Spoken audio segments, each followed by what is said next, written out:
안녕하십니까. 매듭을 연구하는 매듭창의 풍원입니다. 오늘은 지난번에 4줄 닫기와 6줄 닫기 이어서 8줄 닫기를 한번 보여드리도록 하겠습니다.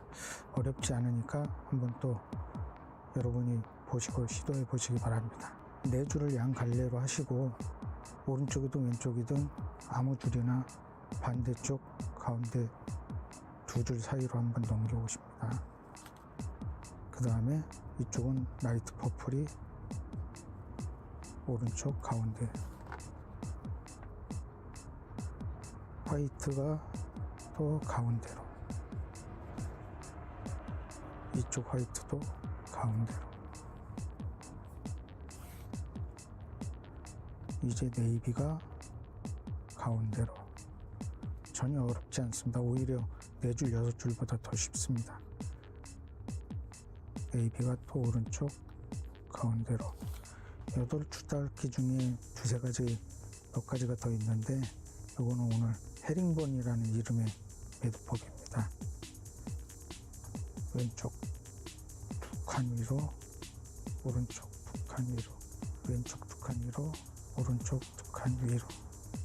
사방이 다 이런 모양으로 되어 있습니다. 라운드보다는 이제 사각에 가까운 매듭이죠. 이쪽도 가운데.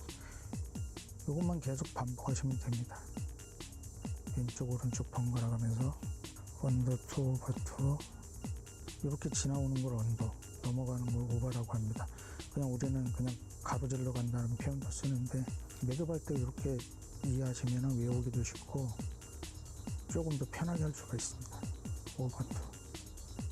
우리는 미대 위에, 미대 위에, 밑에 위에 이렇게 한번 우회로, 오른쪽 우회로, 왼쪽 오른쪽. 오늘 요거 하실 때 대략 재보니까 코드 소요량이 80cm 정도, 양 갈래 40, 40해서 80cm 정도 해고 하시면 됩니다. 가운데. 오늘도 마무리는 젤리피쉬 매듭법으로 할 겁니다.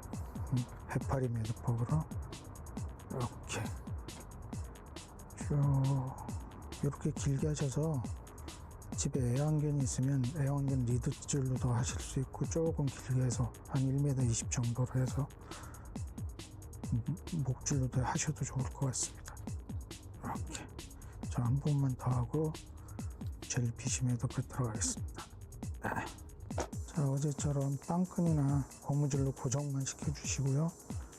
또 이렇게 펼쳐서 하나 넘어가고 넘어가고 넘어가고 넘어가고 넘어가고 넘어가고 처음 만들었던 이걸로 들어와서 조금 더 추스려 주십니다.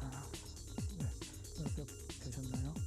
그러면 이렇게 측면으로 돌려서 이렇게 한 칸 지나서 가운데로 집어넣어 주시고, 또 한 칸 지나서 넘어서 넣어주시고, 또 한 칸 넘어서 가운데로 집어넣어 주시고, 또 레드도 한 칸 지나서 넘어주시고, 이 레드도 한 칸, 쉽게 해서 들어온 다음 칸에 넣어주시면 됩니다. 넣어주시고, 이것도 한 칸 넘어서 넣어주시고. 네, 다 됐습니다. 그러면 또 솔솔솔 조금씩 몇 바퀴 돌려 가면서 추스려 주시면 됩니다. 자, 이렇게 해서 어느 정도 다듬어 주셨으면 고무줄이나 빵끈은 제거해 주시고요. 송곳을 이용해서 조금씩 더 당겨서 다듬어 보도록 하겠습니다. 항상 송곳을 이용하실 때는 코드 스킨 조심하시고요. 또 손도 조심하시고요. 이 측면에서 보면 이렇게 웨이브가 많이 져 있습니다. 그래서 이게 여러분들 처음에 하실 때 이게 맞게 마무리 한 건가 하실 텐데, 맞습니다. 제가 일러드린 대로 하면은 해파리 매듭이 맞습니다. 젤리피쉬 매듭 당겨주시고 이쪽도 한 번 더 당겨주시고. 이게 마무리하는 매듭법도 여러 가지가 있는데 이렇게 코드가 여러 가지 있을 때는 이렇게 간단하게 하는 게 제일 이쁩니다. 자, 오늘도 이렇게 젤리피쉬 매듭으로 헤링본 매듭에 이어서 젤리피쉬로 마무리 지어봤습니다. 그리고 여기 커팅 하실 때는 뭐 6줄 딱 해서는 그냥 1대1로 하는 게 어울린다고 말씀을 드렸는데 뭐 1대1, 1대5 이렇게 하셔도 되고, 커팅을 일직선보다 이렇게 사선으로 커팅해 주시는 게 더 이쁩니다. 자, 오늘도 여러분들과 헤링본 매듭으로 즐거운 시간 보냈습니다. 감사합니다.